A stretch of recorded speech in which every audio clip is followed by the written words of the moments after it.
রেসিপিটা আমার মনে হয় এই প্রথমবার আমার চ্যানেলেই আমি শেয়ার করছি। এর আগে কোনো চ্যানেলে এই রেসিপিটা শেয়ার করেনি। মটরশুঁটির কাবাব রেসিপি এতটাই টেস্টি হয়। তার জন্য লাগবে এখানে মটরশুঁটি। আমি এখানে 1 বাটি মটরশুঁটি নিয়ে নিয়েছি। তোমরা অবশ্যই তোমাদের প্রয়োজন বুঝে বাড়িয়ে অথবা কমিয়ে নেবে।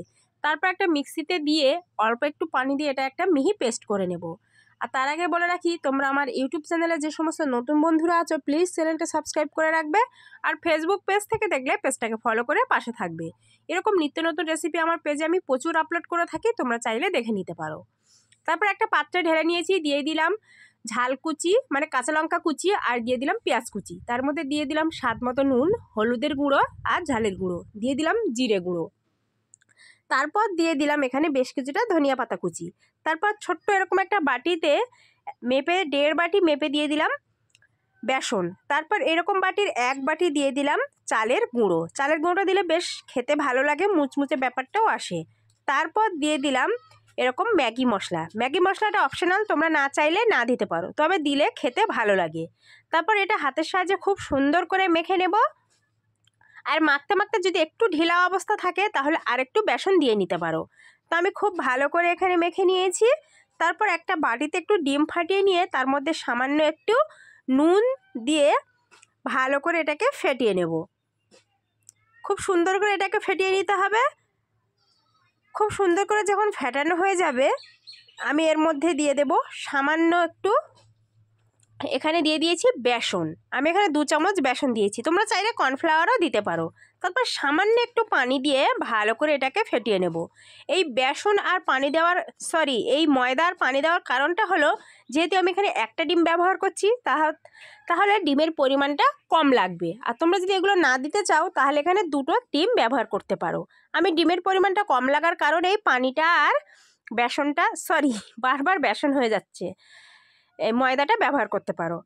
তারপর হাতে একটু তেল মাখিয়ে নিয়ে মটরশুঁটির পেস্ট আমি নিয়ে নিয়েছি, আর কিছুটা ব্রেড ক্রাম্বসও নিয়ে নিয়েছি। তারপর হাতের মধ্যে নিয়ে এরকমভাবে দলা পাকিয়ে পাকিয়ে ব্রেড ক্রাম্বসের মধ্যে ভালো করে কোট করে নিচ্ছি। আমি এখানে 1 বার কোট করছি, তোমরা চাইলে 2 বার কোটও করতে পারো। আমি খুব সুন্দর করে এটাকে আলতো হাতে ব্রেড ক্রাম্বসে কোট করে নিচ্ছি। তারপর আমি এরকম গোল গোল শেপ দিচ্ছি। তোমাদের যে গোল শেপ দিতে হবে এমন কোনো ব্যাপার নয়, তোমরা যেমন খুশি শেপ দিয়ে নিতে পারো। তারপর এরকম ওই ডিমের মিশ্রণের ভিতরে আমি দিয়ে এইভাবে একটু ভালো করে ডিমের কোটটা মানে ডিমের যে মিশ্রণটা গায়ে লাগিয়ে নিয়ে এরকম মিডিয়াম আঁচে তেল গরম করে রেখেছিলাম, তার মধ্যে এরকম চামচের সাহায্যে তুলে দিয়ে দিচ্ছি। তেলটা অবশ্যই মিডিয়াম আঁচে রাখতে হবে, তা না হলে পুড়ে যাবে আর সুন্দর ফ্লেভারটা আসবে না। তো আমি একে একে সমস্ত কাবাবগুলো এইভাবে আমি কোট করে নিচ্ছি। রেসিপিটা ভীষণ সহজ, আর মটরশুঁটি যেহেতু এখন কম দাম এই সিজন, তোমরা অবশ্যই কিন্তু এই রেসিপিটা একবার করে খাবে। ভীষণ ভীষণ ভালো লাগে খেতে, ভীষণ ভালো লাগে। সন্ধ্যাবেলার চায়ের আড্ডা কিন্তু বেশ জমেই যাবে।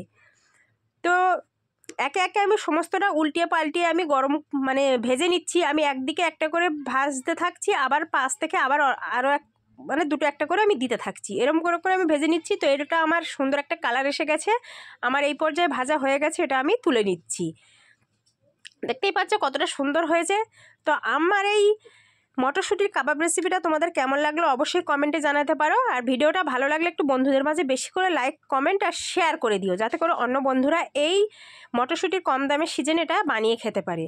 ক্যামেরায় কালারটা কেমন লাগছে জানি না, তবে অরিজিনালি কালারটা সত্যি খুব সুন্দর এসেছিল আর খেতে দুর্দান্ত ছিল। আর ভিতরটা দেখো পুরো সবুজ, একদম কতটা সুন্দর কালার এসেছে।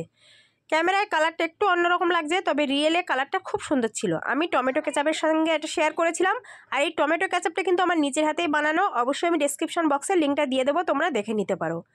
তো আজকের এই পর্যন্ত, দেখা হবে পরবর্তী অন্য কোনো রান্নার ভিডিওতে। ততক্ষণ তোমরা সুস্থ থাকবে, ভালো থাকবে। ভিডিওর প্রথম থেকে শেষ পর্যন্ত যে সমস্ত বন্ধুরা আমার সাথেই ছিলে তাদেরকে জানাচ্ছি অসংখ্য ধন্যবাদ। আজকে এই পর্যন্ত, আসসালামু আলাইকুম।